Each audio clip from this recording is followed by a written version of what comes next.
Sure. It's the answer everyone's been waiting for, right? Punxsutawney Phil. He saw his shadow this morning. Well, we know that because the guy saw his shadow. Right. He said he did. That means he thinks we're going to have 6 more weeks of winter. Womp, womp.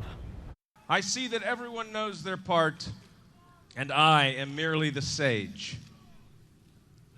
But above all else, I see a shadow on my stage. And so, no matter how you measure, it's 6 more weeks of winter weather. Who's cheering for that, by the way? Okay, we do this every single year on February 2nd, waiting to see if a groundhog is going to crawl out from the ground and see a shadow. And where did this tradition originate? Let's verify. Ladies and gentlemen, Punxsutawney Phil. Groundhog Day, when Americans wait for Punxsutawney Phil to tell us if there will be 6 more weeks of winter or if spring will come early. So is this just an American tradition? Let's verify. Our sources are the Library of Congress, the Beltane Fire Society, a Scottish organization that seeks to educate the public on Celtic events, and the West Virginia Division of Natural Resources. The Library of Congress traces the origins of Groundhog Day across the pond to Ireland and Scotland, where back in the Neolithic era, about 6,000 years ago, they observed a pre-Christian Celtic celebration called Imach, which is still celebrated today. From February 1st through sundown on February 2nd, people wait for Cailleach, a mythical figure associated with the creation of weather. If Cailleach intended to make winter last a while longer, she would make the weather bright and sunny on Imach so that she could collect plenty of firewood. But if the weather was bad, that meant winter was almost over. Imach later morphed into a holiday called Candlemas, which, according to the Library of Congress, honored a similar belief, that a bright, sunshiny Candlemas day meant a longer winter. Germans added a badger to this weather prediction tradition, according to the West Virginia Division of Natural Resources. If it was sunny, the badger would cast a shadow, and that would indicate 6 more weeks of winter. Groundhogs, a species native to North America, became the animal of choice when Germans immigrated to western Pennsylvania.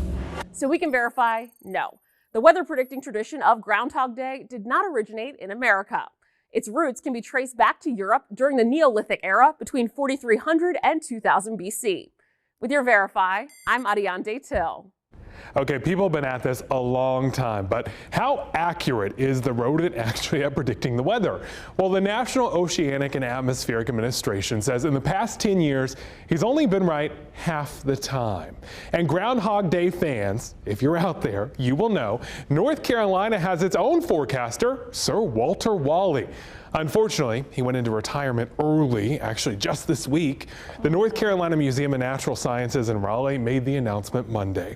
As for his accuracy, he was only right 43% of the time, so you're really best if you just stick with the most accurate weather team in the triad right here at WFMY News 2. All right, so our very own chief meteorologist, Tim Buckley, has met the one and only Punxsutawney Phil. Close and personal. Tell us about this, Tim.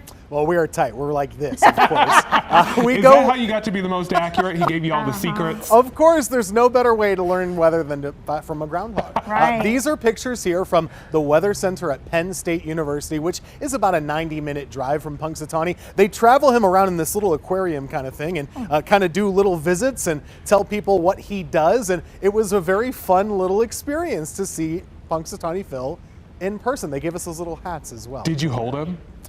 No, he stayed in the cage. Yeah, I can imagine he's a little slippery. Oh, but there he is! Look at that! I love that. A viewer did that for you, yes? Yes, my buddy John Tarek made this up last year.